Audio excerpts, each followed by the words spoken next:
Assalamualaikum dan selamat sejahtera tuan-tuan dan puan. Pada semua subscriber saya, ucapkan ribuan terima kasih. Pada tuan-tuan dan puan baru hadir, ucapkan selamat datang. Jangan lupa untuk like, komen, share dan subscribe. Okey tuan-tuan dan puan, untuk video kali ni saya akan share satu ringgit error sekiranya tuan-tuan dan puan ada terjumpa duit RM1 error ni, tuan-tuan boleh jadikannya sebagai satu koleksi yang hebat. Ataupun sekiranya tuan-tuan dan puan nak jual, tuan-tuan dan puan boleh jual dengan saya. So jom kita tengok macam mana rupa RM1 error kali ni.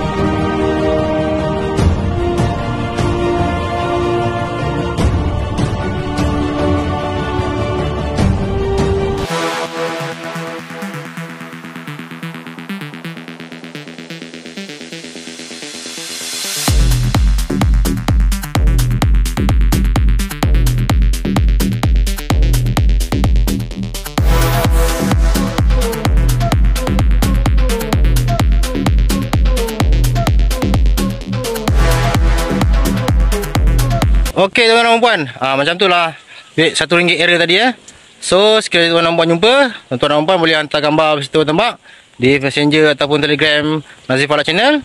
So kita boleh bincang tengok dulu macam mana rupa dia. Sekiranya okey, saya akan beli Jumpa lagi video akan datang. Assalamualaikum, selamat sejahtera, bye bye.